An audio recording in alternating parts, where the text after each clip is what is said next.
12 آیات ہم نے 12 ربیع الاول شریف کی نسبت سے سلیکٹ کی ہیں. آج انشاءاللہ انہیں ڈسکس کریں گے. دیکھیں، جہاں تک ولادت مصطفیٰ صلی اللہ علیہ وآلہ وسلم کی تاریخ کا معاملہ ہے، as far as books are concerned, خواہ اہل سنت کی کتابیں ہوں یا اہل تشیع کی، دونوں میں 12 ربیع الاول کی ڈیٹ آئی ہے. اہل سنت کے ہاں دلائل النبوہ امام بیہقی کی کتاب ہے، اس میں سٹارٹ ہی میں نبی صلی اللہ علیہ وآلہ وسلم سے متعلق ایک چیپٹر موجود ہے، آپ کی ولادت مبارکہ سے متعلق. اس میں واضح لکھا ہے کہ نبی صلی اللہ علیہ وآلہ وسلم عام الفیل والے سال، یعنی جس سال ابراہ کے لشکر کو برباد کیا گیا تھا، اس سال کو اللہ نے یادگار بھی بنانا تھا. ادروائز اس کے بعد کعبہ شریف پہ کئی دفعہ حملے ہوئے، کوئی حفاظت نہیں ہوئی. اس سال کو اللہ تعالیٰ نے یادگار بنانا تھا. پیر کے دن 12 ربیع الاول کو صبح سحری کے وقت آپ صلی اللہ علیہ وآلہ وسلم کی پیدائش ہوئی. اہل تشیع کے ہاں جو صحیح بخاری کے لیول کی ان کی حدیث کی کتاب ہے وہ اصول الکافی ہے. اس میں بھی 110 نمبر جو چیپٹر ہے وہ ولادت مصطفیٰ صلی اللہ علیہ وآلہ وسلم سے متعلق ہے. اس میں بھی یہی لکھا ہے کہ نبی صلی اللہ علیہ وآلہ وسلم عام الفیل والے سال 12 ربیع الاول کو پیدا ہوئے، لیکن پریکٹیکلی شیعہ 17 ربیع الاول کو مناتے ہیں. امام خمینی نے اس جھگڑے کو ختم کرنے کے لیے وہ پورے کا پورا ویک ہی ایران میں ربیع الاول سے ریلیٹڈ ولادت مصطفیٰ صلی اللہ علیہ وآلہ وسلم کے کانٹیکسٹ میں ڈکلیئر کر دیا ہے تاکہ یہ 12 اور 17 کا جھگڑا نہ ہو. ادروائز کتابیں تو 12 ربیع الاول بتاتی ہیں. اہل حدیث نے، دیوبند نے اس ایشو کو ڈائلیوٹ کرنے کے لیے 9 ربیع الاول کی ایک پخ چھوڑ دی، حالانکہ انہیں بھی پتا تھا کہ کتاب میں کیا لکھا ہے. خود آمزہ بریلوی صاحب، جن کے اوپر پورا مکتب کھڑا ہے، انہوں نے فتاوی رضویہ میں 8 ربیع الاول لکھی ہے. تو یہ بریلویوں سے ذرا پوچھیں، یہ جو 12 ربیع الاول آپ منا رہے ہیں، آپ کے اعلیٰ حضرت تو اسے 8 ربیع الاول لکھ کے گئے ہیں، اور پھر انہوں نے لکھا چونکہ اب 12 چل پڑی ہے اس لیے میں اس میں کوئی اختلاف نہیں کرتا، چلنے دیں اس کو اس طرح. اچھا، اس سے بھی بڑھ کر ان کے اعلیٰ حضرت کے بھی جو اعلیٰ حضرت ہیں، جن کے اوپر پورے کا پورا تصوف کا سلسلہ قادریہ کھڑا ہے، شیخ عبد القادر جیلانی المتوفی 561 ہجری، انہوں نے غنیت الطالبین میں 10 محرم لکھ دی ہوئی ہے. اچھا، بڑا اچھا ہوا ہے یہ لکھ دیا انہوں نے. اب ان کو ہاتھ پاؤں پڑ گئے جب سے میں نے یہ ڈیٹ نکالی. وہ کہتے ہیں نہیں، انہوں نے تو صرف نقل کیا ہے علماء کا قول. بھائی تمہارے بابے تو دین سکھانے آئے تھے، وہ اوٹ پٹانگ چیزیں نقل کر کے امت کو یہ کچھ بتا کے گئے. یعنی ہم قرآن و سنت کی روشنی میں جو کمزور چیزیں ہیں، جو صحیح چیزیں ہیں، ان کو ڈسٹنگوش کر کے پبلک کے سامنے رکھتے ہیں کہ بھائی یہ صحیح بات ہے. تو وہاں پہ ان کو پھر بتانا چاہیے تھا نا کہ 12 ربیع الاول بھی کوئی ڈیٹ ہے. انہوں نے 10 محرم الحرام کی ڈیٹ کو نقل کیا، ظاہر علماء سے نقل کیا، اسے انڈورس کیا، اس کی مخالفت کے لیے نقل نہیں کیا. ہمارا صرف معصومانہ سوال ہے، آپ کا تو بابوں کے بارے میں عقیدہ ہے کہ وہ دل کے حال جانتے ہیں، وہ فنا فی الرسول ہوتے ہیں، وہ فنا فی شیخ ہوتے ہیں، اور فنا فی اللہ ہوتے ہیں. پتہ نہیں کیا کیا ٹرمز انہوں نے ڈیوائز کی ہیں تصوف میں. اور جو باباؤں کے بابا ہیں آپ کے شیخ عبد القادر جیلانی، جنہیں آپ اولیاء کا سردار کہتے ہیں، ان کو تو اپنے نبی کی تاریخ پیدائش ہی نہیں پتا، اگے کے کام ٹرنا ہے. جو کہ ہمارے ہر سٹوڈنٹ کو ہم نے دلائل النبوہ کا حوالہ بتا دیا ہے، امام بیہقی کی کتاب کا. اور یہ حدیث کی کتاب شیخ عبد القادر جیلانی رحمت اللہ علیہ کی پیدائش سے پہلے لکھی ہوئی تھی، لیکن وہ بیچارے اس تک نہیں پہنچ سکے. ان کو تو ضرورت بھی نہیں تھی، وہ تو علم غیب جانتے ہیں بقول ان کے، تو انہیں تو پتہ ہی نہیں چلا. انہوں نے تو مہینہ بھی غلط لکھ دیا، 10 محرم کا دن لکھ دیا. یہ چیزیں میں ساتھ ساتھ اس لیے بتاتا ہوں تاکہ آپ کا دماغ اس حوالے سے کھلے. باقی جو ربیع الاول شریف کے حوالے سے سیلیبریشنز ہیں آج کل جو پوری دنیا میں مروجہ ہیں، ان کا ثبوت پہلے 600-650 سال تک نہیں ملتا. یہ 7ویں صدی ہجری کے اندر ایک مملوک سلطنت جو ایوبی ڈائنسٹی میں سے تھی، جنہوں نے پہلی دفعہ منگولوں کو شکست دی تھی اور تاتاریوں کا فتنہ ختم ہونا شروع ہوا، انہی میں ایک شخصیت تھی ملک المظفر، 630 ہجری میں یہ فوت ہوئے بمطابق 1233 عیسوی، یعنی آپ سمجھ لیں آج سے آلموسٹ 800 سال پہلے، آج 1445 ہجری چل رہا ہے۔ انہوں نے علماء کو جمع کر کے 12 ربیع الاول کے موقع پر کوئی کھانا شانا کھلایا تو علماء تو پھر پکے ہو گئے، انہوں نے کہا سرکار پچھلے سال کھوایا سی، اس سال بھی کھواؤ۔ کرتے کرتے کرتے پھر اس ٹائم کتابیں لوگوں نے لکھنی شروع کر دی کہ جی میلاد منانا تو بڑے ثواب کا کام ہے، اور بلکہ یہ جو ہمارے بادشاہ نے شروع کیا ہے یہ تو ایک صدقہ جاریہ ہے ان کے لیے۔ ان کو یہ بھی خیال نہیں آیا کہ 800 سال تک جو ان سے بڑے عاشقان رسول تھے ان کے دماغ میں یہ بات کیوں نہیں آئی کہ آپ نے ربیع الاول کو اس طریقے سے سیلیبریٹ کرنا ہے۔ جہاں تک ربیع الاول کے مہینے میں نبی صلی اللہ علیہ وآلہ وسلم کی شخصیت کو ڈسکس کرنا ہے، اس کے اوپر تو اجماع امت ہے، اس سے کسی کو انکار نہیں ہے، لیکن یہ جھنڈیاں لگا کے، سبیلیں لگا کے اور اس کو ایک پراپر شکل دینا ہے ایک ایونٹ کی، اس طرح تو کبھی نہیں ہوا۔ میں خلفائے ثلاثہ کی بات نہیں کرتا، ہو سکتا ہے کہ یہ کہیں کہ ان کے زمانے تک حدیثیں شاید ان تک نہیں پہنچی تھی، لیکن جو چوتھے خلیفہ تھے سیدنا علی ابن ابی طالب، وہ 5 سال تک کوفے میں رہے ہیں، تینوں خلفاء کے ساتھ ان کا وقت گزرا ہے۔ کوئی ہمیں ضعیف نہیں، کوئی جھوٹی روایتی دکھا دیں ان کی طرف منسوب کہ انہوں نے کبھی کوفے کے اندر میلاد کا جلوس نکالا ہو، حالانکہ یہ پاسبل تھا، جھنڈیاں اس زمانے میں بھی کپڑے کی بنتی تھی، لیکن وہ جنگوں میں جھنڈوں کے لیے۔ کوئی محفل نعت اس طرح کی منعقد کی ہو اور اس طرح کے معاملات لے کے چلے ہوں جس کو انہوں نے آج اس درجے تک پہنچا دیا ہے کہ یہ کہتے ہیں کہ سوائے ابلیس کے جہاں میں سبھی تو خوشیاں منا رہے ہیں، یعنی وہ یہ بتانا چاہتے ہیں کہ پہلے 800 سال کے مسلمان سارے ابلیس تھے اور ہم عاشقان رسول ہیں، اور انہیں یہ پتہ ہی نہیں کہ وہ انجانے میں صحابہ اکرام کو، خلفائے راشدین کو، اہل البیت کو علیہم السلام اجمعین ورضی اللہ عنہم اجمعین گستاخی کے فتوے کی زد میں لے کے آ رہے ہیں، کیونکہ ان کے زمانے میں تو یہ کچھ نہیں ہوا۔ پھر اس کو جو ترویج ملی ہے نا زیادہ، وہ آٹومانم امپائر جو تھی سلطنت عثمانیہ، 1588 عیسوی کے اندر، آج چل رہا ہے 24 ستمبر 2023، 1588 عیسوی میں جو سلطنت عثمانیہ تھی انہوں نے اپنی امپائر کے اندر آفیشلی 12 ربیع الاول کی چھٹی ڈکلیئر کر دی، یعنی پھر پراپرلی اس پورے مسئلے کو گود لے لیا انہوں نے، اور پھر وہ سارے کا سارا سلسلہ چلتا رہا۔ یہی وجہ ہے کہ آپ کو ہمارے بریلوی علماء کہتے نظر آئیں گے کہ جی یہ وہابیوں کے آنے سے پہلے تو وہاں میلاد کے جلوس نکلتے تھے مکہ مدینے میں۔ جناب وہ جو نکلتے تھے مکہ مدینے میں جلسے جلوس، وہ 400 سال پہلے اسٹارٹ ہوئے تھے، اور جو پہلے 800 سال کے مسلمان ہیں جو جلسے جلوس نہیں نکالتے تھے ان کے بارے میں آپ کا کیا عقیدہ ہے؟ یہ کہتے ہیں نہیں پرانے بزرگوں کو نہیں مانتے۔ سرکار پرانوں کے نہیں، درمیانوں کو نہیں مانتے۔ پرانے تو ہیں صحابہ کرام، خلفائے راشدین، اہل البیت علیہم السلام، تابعین، تبع تابعین۔ تمہارے بزرگ آئے 800 سال بعد اور امت کو ایک تحفہ دے کے چلے جائیں تو وہ پرانے کہاں سے ہو گئے؟ 800 سال بعد تو ہم بھی پرانے ہو چکے ہوں گے جی۔ پرانے بزرگ، پرانے نہیں سرکار، درمیانے، پرانے تو ہے ہی نہیں ہیں۔ اور اسی صدی کے اندر، 7ویں صدی ہجری کے اندر، ایک اور بادشاہ آیا، ملک المنصور قلاوون۔ اس نے 678 ہجری کے اندر، آج سے 800 سال پہلے، کوئی منت مانی تھی، اس نے پکڑ کے گنبد خضرا رکھ دیا نبی صلی اللہ علیہ وآلہ وسلم کی قبر اطہر کے اوپر۔ اس ٹائم یہ گرین کلر کا نہیں تھا، وہ وائٹ کلر کا ہوتا تھا۔ اس کو گرین کلر ہوئے بمشکل 200 سال ہوئے ہیں۔ 1837 عیسوی میں، آج سے آلموسٹ 200 سال پہلے، سلطنت عثمانیہ کے لوگوں نے اس کا کلر گرین کیا۔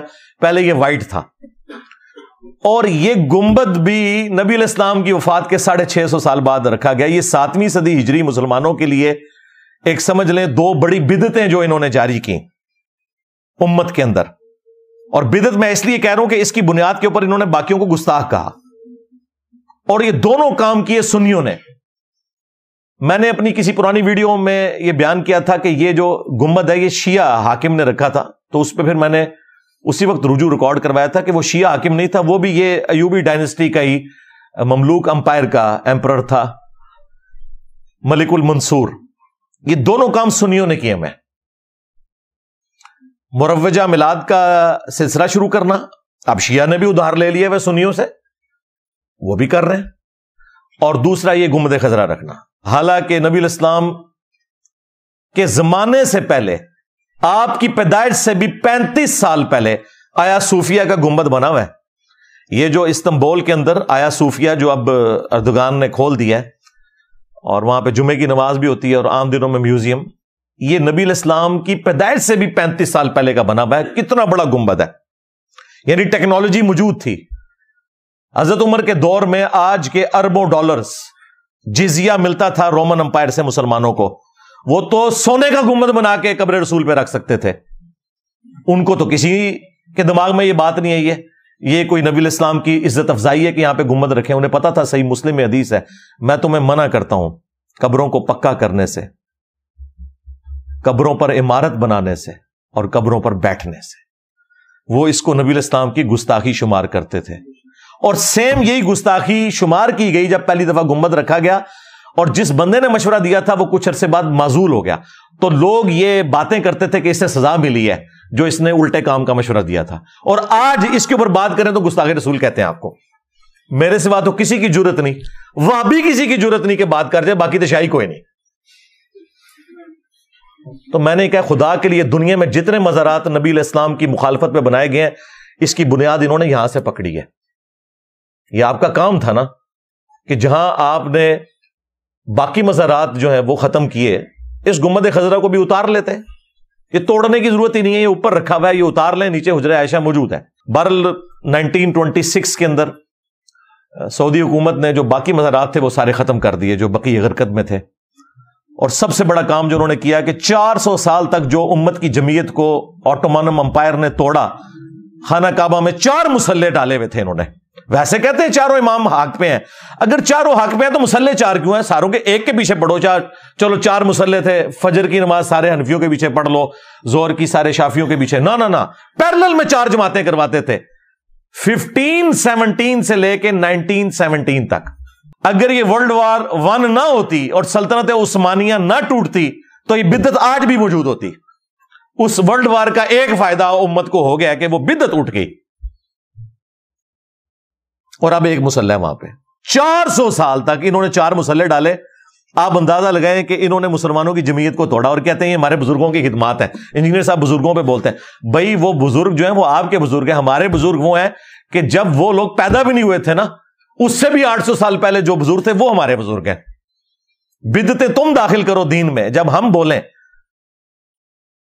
ایک غریب تو بدتمیز نہ سوئی تو میرے نبی سا ہے ہی کوئی نہیں, تیرے بابے تے شاہ ہی کوئی نہیں, لے جاؤ بابے تو دبو انہوں جا کے. ہاں بالکل, اب کوئی لحاظ نہیں. جس طرح سیدنا عمر نے کہا تھا نا, یہ نبی الاسلام نے اس وقت زمینیں تمہیں دی تھی جب اسلام کمزور تھا, اب اسلام مضبوط ہو گیا ہے, اب یہ زمینیں جو ہے بیت المال میں جمع کرواؤ, ادروائز ان کے اوپر کاشتکاری کرو اور اس میں سے حصہ جو ہے بیت المال کو دو. تو میں بھی انہوں نے سیدھا ہو گیا کہ بھائی یہ ہوں پرانیاں گلاں. ہاں ہوں اللہ دے فضل نال یہ دعوت جس طریقے سے اللہ تعالیٰ نے مسلمانوں میں راسخ کی ہے, بالکل اسٹریٹ فارورڈ آنکھوں میں آنکھیں ڈال کے بات کریں گے ہاں انشاءاللہ تعالیٰ. لیکن علمی اختلاف, کوئی ایکسٹرا جوڈیشل ایکٹیویٹی پرفارم نہیں کرنی, وہ تو ہماری ڈاکٹرن کے خلاف ہے. خواہ کوئی ریاستی ادارہ کرے, خواہ کوئی مذہبی جماعت کرے, ہم تو اسے بالکل اسلام کی روح سے سمجھتے ہی حرام ہے.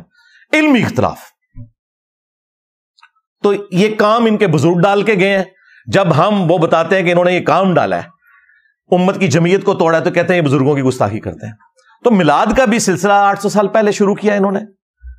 بھائی اس سے پہلے لوگ میلاد کس طرح مناتے تھے؟ وہ صحیح مسلم میں حدیث ہے 2750 انٹرنیشنل نمبرنگ کے مطابق. نبی صلی اللہ علیہ وآلہ وسلم پیر کا روزہ رکھا کرتے تھے. پوچھا کہ آپ کیوں رکھتے ہیں؟ تو فرمایا فیہ ولدت وفیہ انزل علیہ, اس دن میں پیدا ہوا اور اسی دن مجھ پر پہلی دفعہ وحی نازل ہوئی. تو نبی صلی اللہ علیہ وآلہ وسلم جشن قرآن اور جشن ولادت مصطفیٰ صلی اللہ علیہ وآلہ وسلم ہر سال نہیں، ہر مہینے نہیں، ہر ہفتے منایا کرتے تھے پیر کا روزہ رکھ کے. اور انہوں نے لنگر چک کے رکھا ہوتا ہے. نبی علیہ السلام روزہ رکھتے تھے، یہ لنگر نو دب کے رکھتے رہے. ہاں باپا جانی نے وہ 12 ربیع الاول کا روزہ شروع کروایا، الیاس قادری صاحب نے. وہ بھی 12 ربیع الاول کا روزہ نہیں ہونا چاہیے، منڈے کا روزہ. تو وہ تو ہر ہفتے ہی رکھا جائے، اچھی بات ہے. چلیں ربیع الاول میں ہی رکھ لیں ولادت کی خوشی منانے کے لیے. تو یہ ہے آفیشل طریقہ. وہ لوگ پوچھ رہے ہوتے ہیں پھر اسی کے کریے سرکار، اے کرو نہیں اور کیا کریے، اور اے کرو کہ اس دن انجینئر صاحب کی ویڈیوز لگا کے بیٹھ جاؤ تاکہ پتہ چلے کہ جو ہستی دنیا میں آئی تھی ہماری منجی بن کے، ہادی بن کے، نجات دہندہ بن کے، جن کے ساتھ ہماری آخرت کی ہمیشہ کی کامیابیاں جڑی ہوئی ہیں، وہ امت کو دے کے کیا گئی ہیں وہ انجینئر صاحب آپ کو بتائیں گے کہ مرنے سے پہلے اے مسلمان کر لے اس پہ غور. کتابوں کا خدا اور ہے، بابوں کا خدا اور. کتابوں کا پیمبر اور ہے، بابوں کا پیمبر اور. اگرچہ وہ سارے بابے اسی خدا رسول کے ماننے والے تھے، بلکہ کرسچنز، جیوز اور ہندو بھی اسی خدا کو مانتے ہیں، لیکن ہمیں اختلاف کیا ہے کہ کتابوں کی تعلیمات کے مطابق ماننا ہے، بابوں کی تعلیمات کے مطابق نہیں ماننا. اسی تو ہم یہ عرض کر رہے ہیں بار بار کہ میرے نبی سا ہے ہی کوئی نہیں، بابے تھے شے ہی کوئی نہیں. آج سے آلموسٹ 22 سال پہلے کی بات ہے، 22-23 سال، 2001 کی بات ہے. اس زمانے میں میں نے جو ربیع الاول کی لائٹنگ کا سامان ہے نا، کوئی 1-1.5 لاکھ روپے کا بنایا ہوا تھا. وہ میرے گھر میں رکھا ہوا تھا، تنخواہیں جوڑ جوڑ کے. والد صاحب جو پاکٹ منی دیتے تھے. اپنی جاب تو نہیں لگی ہوئی تھی، 2002 میں نے جوائننگ دی، پھر اس کو مزید ایڈ کیا. تو وہ میلاد کا سامان پھر بعد میں ہم نے اس میں سے کچھ چیزیں یہاں پہ بھی استعمال میں لے کے آئے ہیں، صحیح جگہ بھی استعمال ہو گئی ہیں الحمدللہ. تو اب ہم تو پوری نیک نیتی کے ساتھ یہ معاملہ کر رہے تھے. یقین کریں ہمیں کبھی یہ وہم بھی نہیں آیا تھا کہ ہم یہ جو کچھ کر رہے ہیں یہ نبی علیہ السلام کی خوشنودی کا کام نہیں ہے، وہ تو دین ہی کوئی اور ہے. اس لیے اس مینٹالٹی کو میں سمجھتا ہوں. آپ نے ان کے ساتھ بات کرنی ہے عقلی دلائل کے ساتھ، علمی دلائل کے ساتھ. جب یہ آپ کو جذباتی ڈاکٹر پڑھائے نا، اور دیکھیں جی 12 ربیع الاول کا دن ہے، 2 گھر ہیں، ایک گھر میں جھنڈیاں لگی ہوئی ہیں، لائٹنگ ہوئی ہوئی ہے، اور دوسرے گھر میں کچھ نہیں ہے. آپ خود فیصلہ کریں عاشق رسول کون ہے.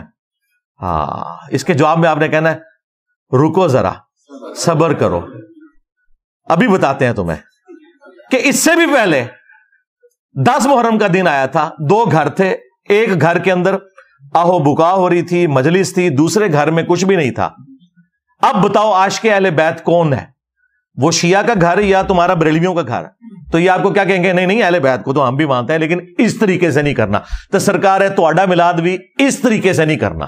آئے نا داڑھ تھلے، ہاں اے میری داڑھ تھلے ہی آ سکتے ہو. کیوں؟ وہ بھی کیا دن تھے، ہم بھی ایک جن تھے. آج ہم دیو ہیں، ان جنوں کے بھی پیو ہیں، بلکہ دیو کے بھی پیو ہیں، یعنی دیوبند والا دیو. اور اے پیو اے بگوٹن والا نہ لینا، اے علمی طور پہ میں گل کر رہا ہوں. ہاں ایک ٹیچر کی حیثیت سے، کہتے ہیں نا استاد روحانی باپ ہوتا ہے. تو اب یہ میرے چھوٹے چھوٹے کلپ اسی طرح کے لوگ کاٹتے، کہتے تھے کہ انجینئر صاحب کتنی جذباتی باتیں کرتے ہیں. بھائی اس طرح کے آپ کلپ قرآن سے کاٹیں نا تو قرآن پاک کسی نے پڑھنا ہی نہیں ہے، کیونکہ وہ پورے کانٹیکسٹ میں بات ہوتی ہے. کہیں پہ اللہ تعالیٰ کوئی سخت بات کرتا ہے، کہیں پہ کوئی واقعہ بیان کرتا ہے، کہیں کوئی اینٹی وینم کے طور پہ بات کرتا ہے. تو آپ ساری سخت آیات کٹھی کریں تو لوگ کہیں گے یار یہ کوئی کتاب ہے پڑھنے والی. کوئی سیدھے طریقے نہ بندہ گل کرے، وہ سیدھے طریقے سے ہی ہوئی ہوتی ہے کیونکہ اس کے پیچھے اتنی بڑی بات.